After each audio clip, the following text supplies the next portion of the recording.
Palabra y vida. Con el padre Manuel Horta, desde Sevilla.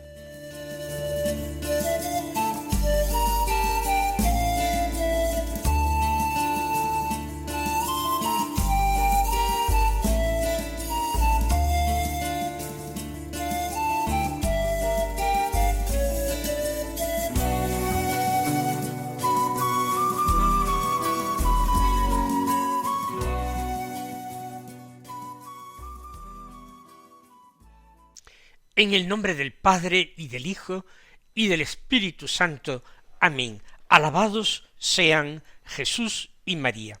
Muy buenos días, queridos amigos, oyentes de Radio María y seguidores del programa Palabra y Vida.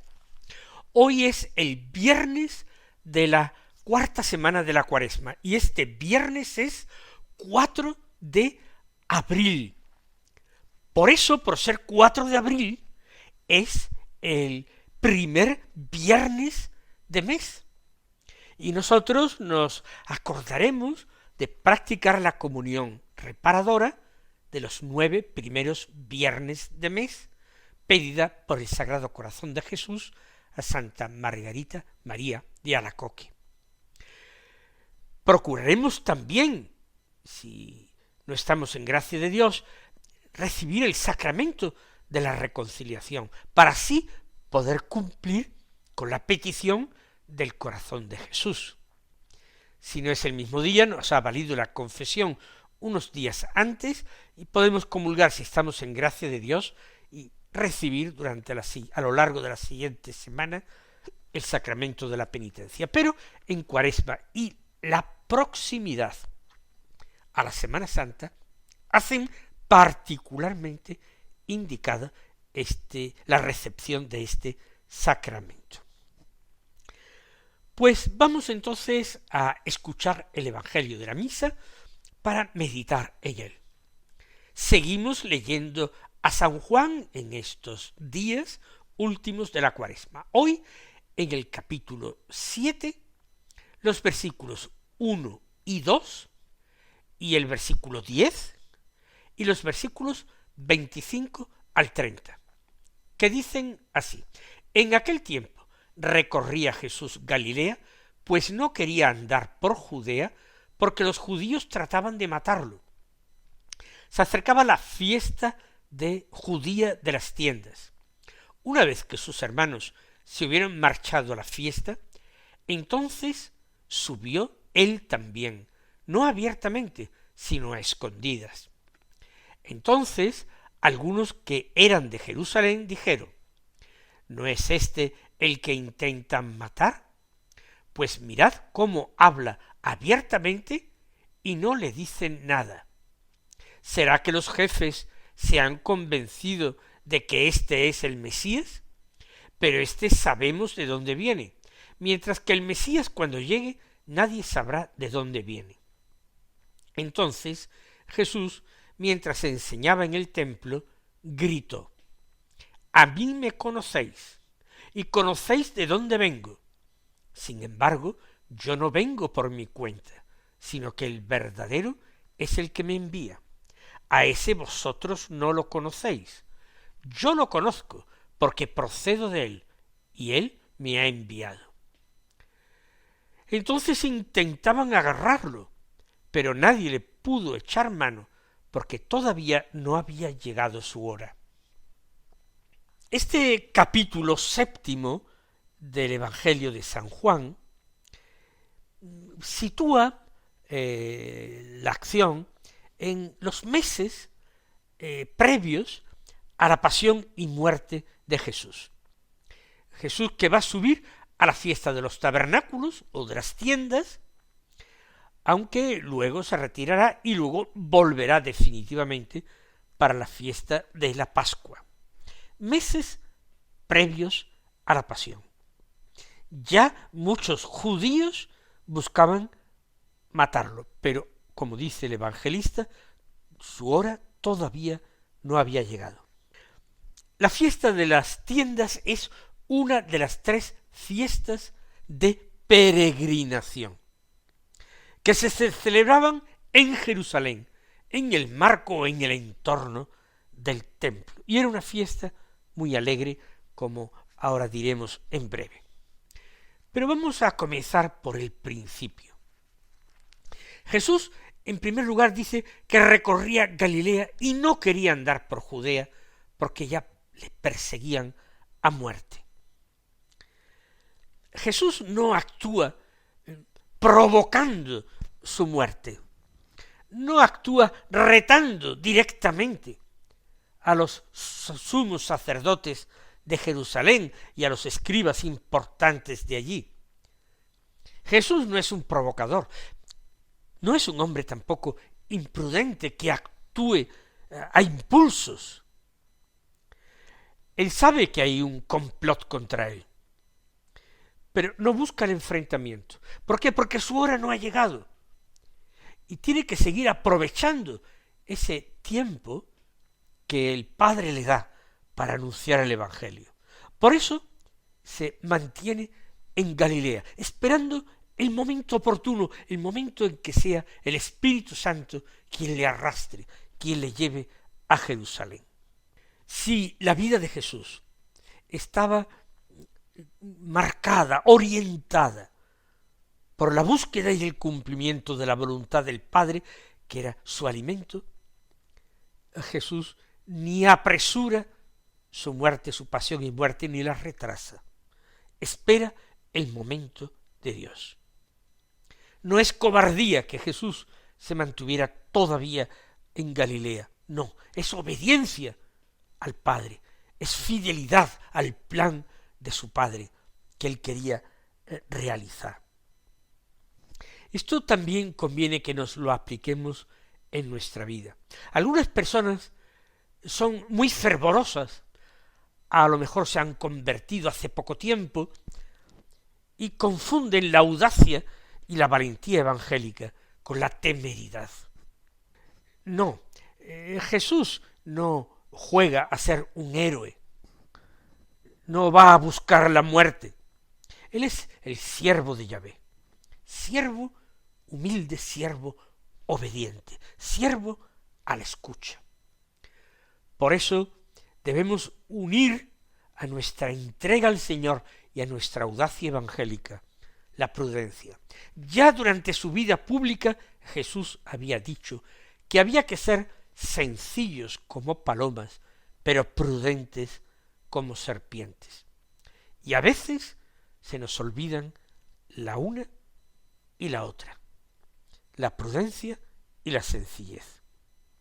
Pero finalmente Jesús se decide a subir a Jerusalén para la fiesta judía de las tiendas. ¿En qué consistía esta fiesta de las tiendas o de los tabernáculos? En hebreo se llamaba Sukkot. Pues lo que recordaba esta fiesta era la estancia de Israel durante 40 años por el desierto, como allí había sido guiado por Dios en forma de una columna de fuego por las noches o de humo durante el día, como Dios había hecho brotar de la roca el agua para que su pueblo bebiera en el desierto. Eso es lo que se conmemoraba y se celebraba en otoño. Había procesiones desde el templo, los sacerdotes iban a la fuente de Siloé a llenar unas vasijas con agua y luego en el templo, por la escalinata del santo, vertían ese agua que corría por los escalones hacia el patio de los judíos, el patio de los fieles, y representaban así que de la roca había manado el agua. Era una fiesta alegre, era una fiesta de la luz y del agua. Perfecto lugar y momento para que Jesús se revele. Él, que era la verdadera luz, Jesús, según su propia confesión, y él que era el agua viva, también según su propia confesión en el mismo capítulo de San Juan. El que tenga sed, que venga a mí y que beba el que crea en mí. ¿Por qué? Porque Él es el agua viva. Por tanto, un marco extraordinario para que Jesús se manifieste como el Mesías, como el Hijo de Dios, como la luz del mundo, como el agua viva. La gente montaba chozas o cabañas hechas con ramas cortadas, frescas, y vivían varios días allí fuera de sus casas, en aquellas chozas construidas. La fiesta se llama eso, de las tiendas, tabernáculos, de las chozas, es lo mismo. Y vivían allí con muchos cánticos, comiendo, bebiendo, una verdadera romería al campo, alegre, y con actos religiosos y con procesión religiosa. Y Jesús, ahora dice el texto, que subió de incógnita, a escondidas, no abiertamente, todo esto dice el texto, una vez que sus hermanos hubieran marchado. Sus hermanos son sus parientes de Nazaret, sus primos.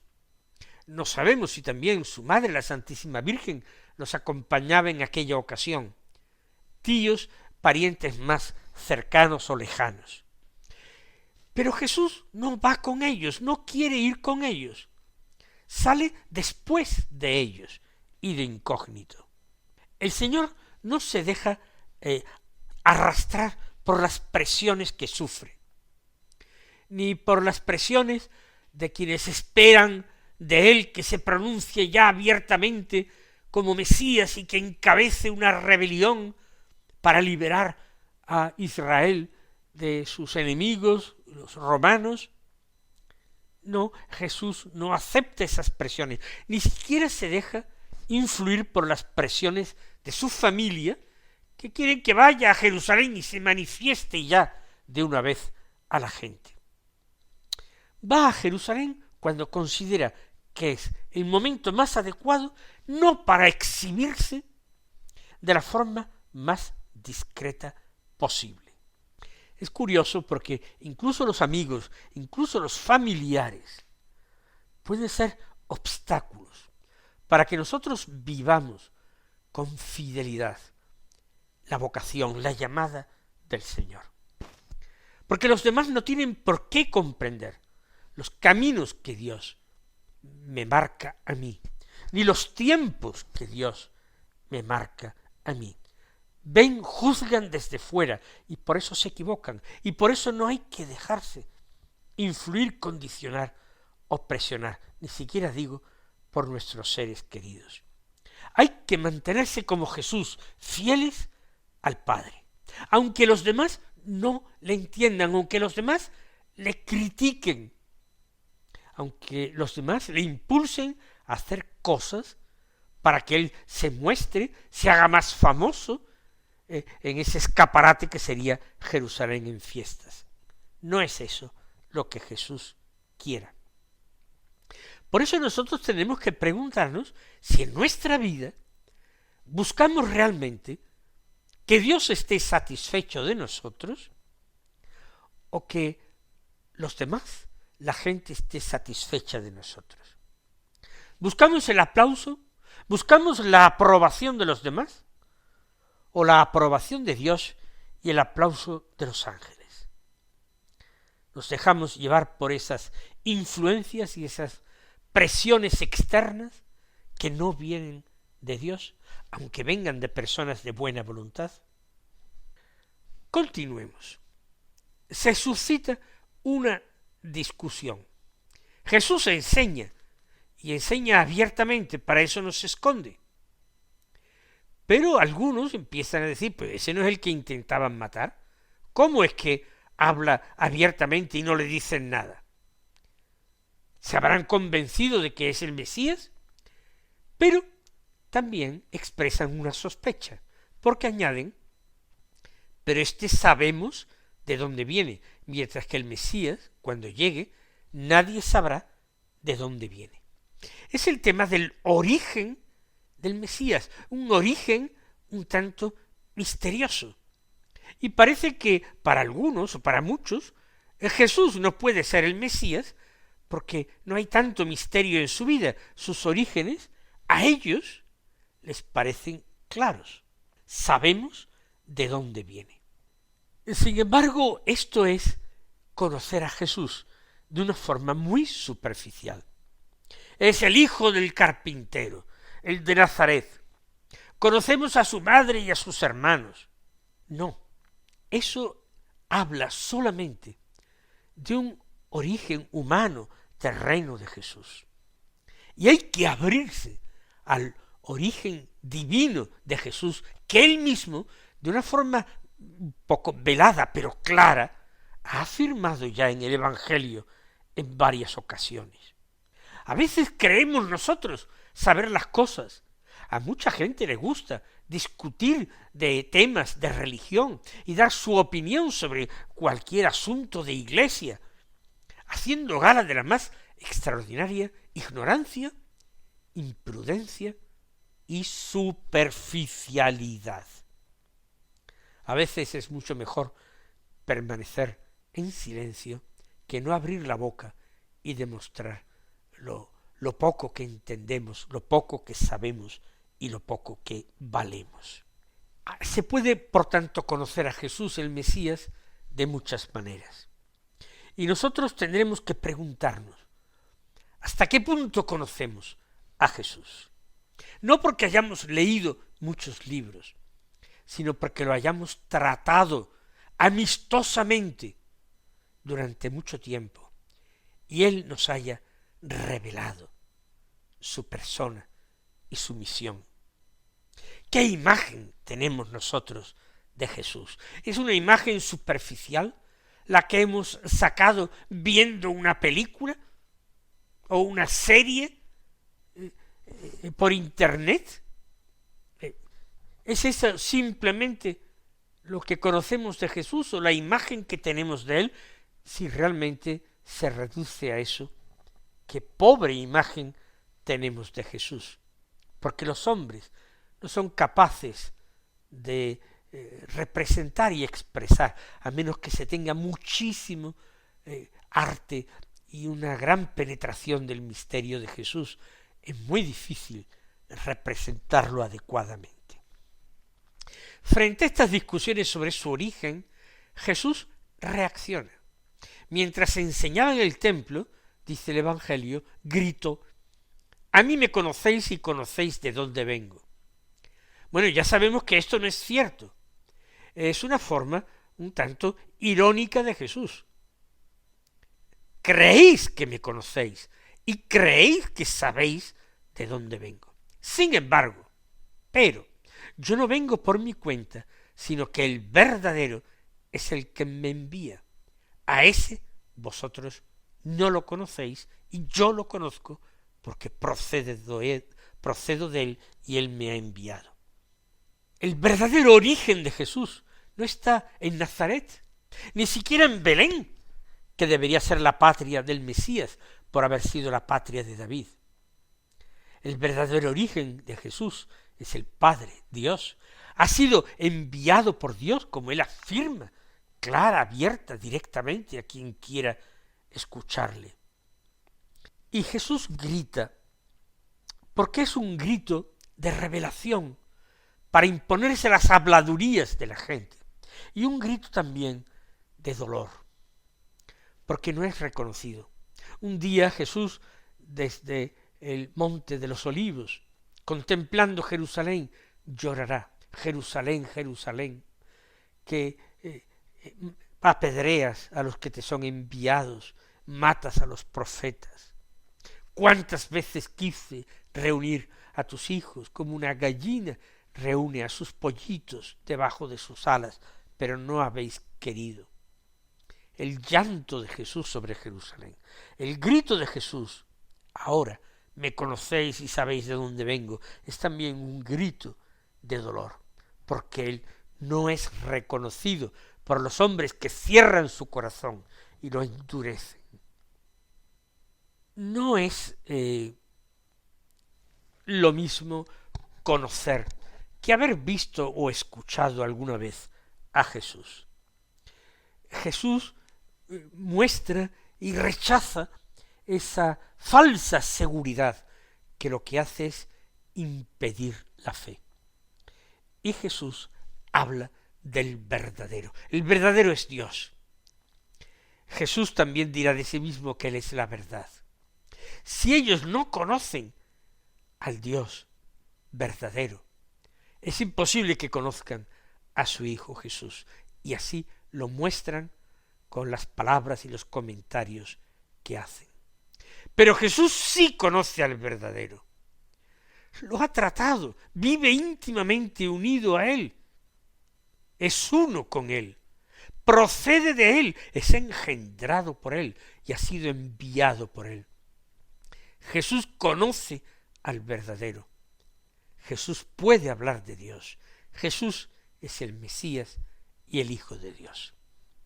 Y toda esta revelación de Jesús, que muestra su infinita paciencia y su gran amor por el pueblo a quien Él ha venido a anunciar la buena noticia, todo eso termina con un intento de linchamiento. Quieren echarle mano para golpearlo, para llevarlo preso ante las autoridades judías. Tratan de ejercer la violencia sobre Jesús. Aunque el Evangelio dice que nadie pudo conseguirlo, echarle mano, porque todavía no había llegado su hora. Percibe el evangelista algo verdaderamente milagroso, que Jesús pudiera escaparse tan sencillamente de las manos de sus enemigos. No había llegado su hora. No son los hombres los que deciden, es Él quien guía los tiempos según el plan del Padre. Empezará en unos meses la pasión de Jesús, pero incluso en su pasión vemos que es una verdadera acción, porque Él va marcando los tiempos, dirigiendo lo que acontece de alguna manera. Por eso el evangelista San Juan destaca esto. Él es el Señor, no está al vaivén de las olas, no está traído y llevado. Él es soberanamente libre. Va a su pasión voluntariamente aceptada. O como el mismo Jesús dirá, a mí nadie me quita la vida, sino que yo la entrego. Realmente no es el azar quien conduce ni la vida de Jesús, ni tampoco nuestra propia vida. Las cosas no ocurren caprichosamente. Nosotros tampoco estamos sometidos a ese juego de fuerzas ciegas. Hay un plan de Dios y un plan de amor. Y Dios sabe ir tejiendo ese tapiz de la historia con hilos de todo tipo, hasta con hilos manchados. Mis queridos hermanos, que el Señor os colme de sus bendiciones en este primer viernes de mes y hasta mañana si Dios quiere.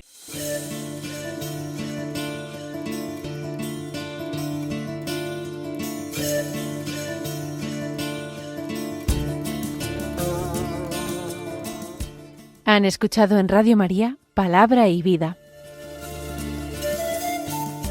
un programa que dirige el Padre Manuel Horta.